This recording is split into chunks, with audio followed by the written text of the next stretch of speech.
What if I told you that raking in a massive six-figure salary could actually be the absolute quickest path to going completely broke? Sounds a bit crazy, right? Well, welcome to this explainer. Today, we're going to completely dismantle the myth that a high salary automatically means you're truly wealthy. We're pulling from some deep financial research, official Securities and Exchange Commission guidelines, and a massive 20-year study on real millionaires, all to show you exactly how to look past the paycheck and build actual lasting financial freedom. Okay, let's just dive right into it with a simple but honestly shocking question that exposes a huge flaw in how we think about money. Why on earth do high earners, people making six figures, still go broke? As financial planners over at Skybound Wealth have pointed out, a lot of professionals hit this high income bracket and just kind of assume everything else will magically sort itself out. They figure, hey, as long as the cash keeps flowing in, I'm safe, right? But actually, that assumption is a really dangerous trap, and we need to unpack it. We're going to solve that problem today by moving through 5 quick steps. First, the wealth illusion. Second, the magic of compounding. Third, putting money to work. Fourth, the power of royalties. And finally, number 5, the millionaire mindset. All right, let's kick things off with section 1, the wealth illusion. Look, there's a massive, and I mean massive difference between living rich just to show off your social status versus building actual, quiet wealth that's going to sustain you. When you get a big raise, it's so incredibly easy to fall into what experts call lifestyle creep. You know, you immediately go out and lease a luxury car, or you start booking these lavish holidays. Sure, you look incredibly rich to your friends, but behind the scenes, you're completely stressed out and living paycheck to paycheck.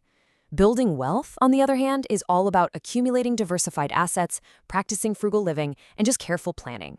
At the end of the day, it's really not about what you spend, it's about what you keep.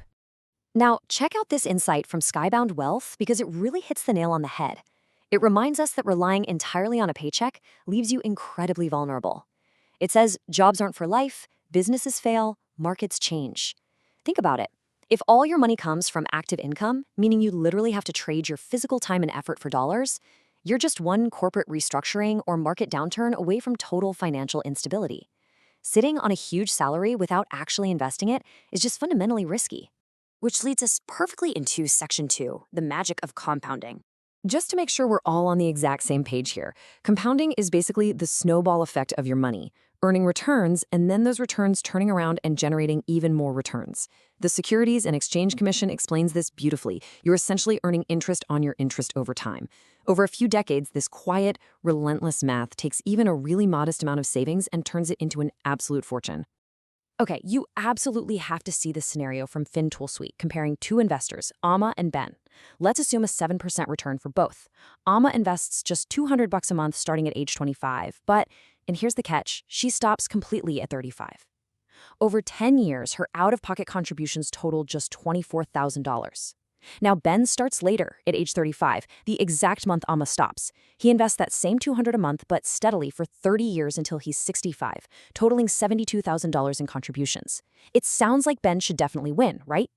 No way. Amma's 10-year head start in the market absolutely destroys Ben's massive, but much later financial contributions. Her money just had an extra decade to multiply. So if you want a quick mental shortcut to visualize this in your own life, remember the rule of 72. It's this awesome little math trick to estimate how many years it takes your investment balance to double at any given rate. You just divide 72 by your annual return rate. So at a 7% return, your money's doubling roughly every decade. This proves that time, literally the number of doubling periods you have left, is a far greater asset than the actual amount of cash you're throwing in. Actually, if you peek under the hood at the real formula for compound interest, you'll see exactly why early starters pull so far ahead. The variable for time, represented by the letter n, sits right up there in the exponent. That makes it the only input that grows your power exponentially. Adding years to your investment timeline compounds your wealth way more aggressively than just trying to squeeze a few extra bucks into your monthly budget later in life. You've got to let time do the heavy lifting for you. All right, moving right along to section 3, putting money to work. As the SEC guidelines point out, there is a fundamental difference between just safely storing your money and actually investing it.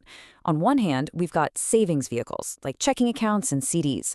Look, these are incredibly safe, for sure, but they are never going to build you real wealth because their interest rates almost never outpace inflation. On the flip side, we have true investments, stocks, mutual funds, real estate. This is where your money actually goes to work for you, whether that's by generating a steady paycheck through dividends or increasing in value over time. But listen, when you move your money into these growth vehicles, you've got to protect yourself. You absolutely must diversify. It's the classic rule, right? Don't put all your eggs in one basket. By spreading your wealth across stocks, ETFs, mutual funds, real estate, and corporate bonds, you cushion yourself if one specific sector of the economy takes a nosedive. An index fund, or ETF, is fantastic for this. It lets you buy a tiny slice of hundreds of companies all at once, aiming to match the returns of major indices like the S&P 500, without you having to aggressively try and guess or time the market. Now, let's explore Section 4, the power of royalties. Okay, this is a real game changer. A royalty is a super powerful way to generate passive income from intellectual property you either already own or have created.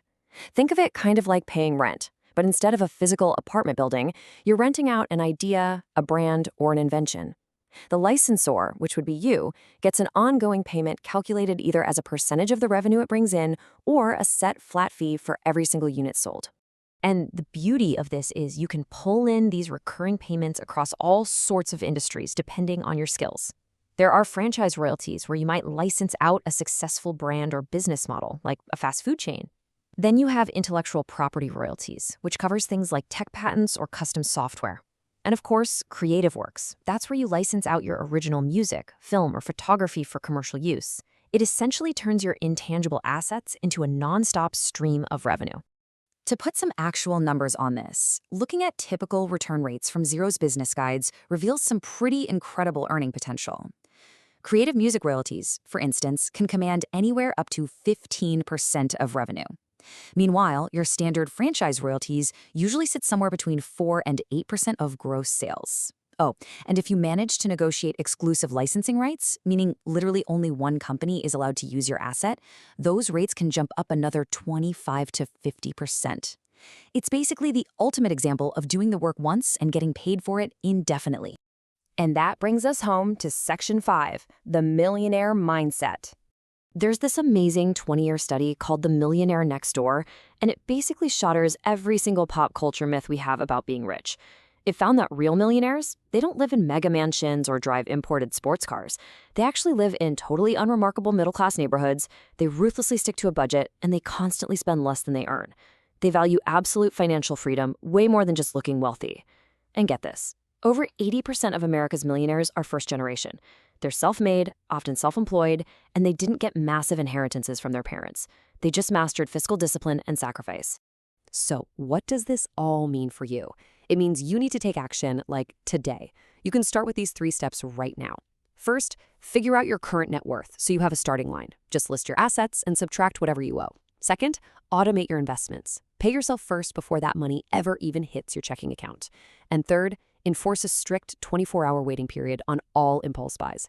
Seriously, stop throwing away tomorrow's exponentially compounded wealth on whatever fleeting desire you have today.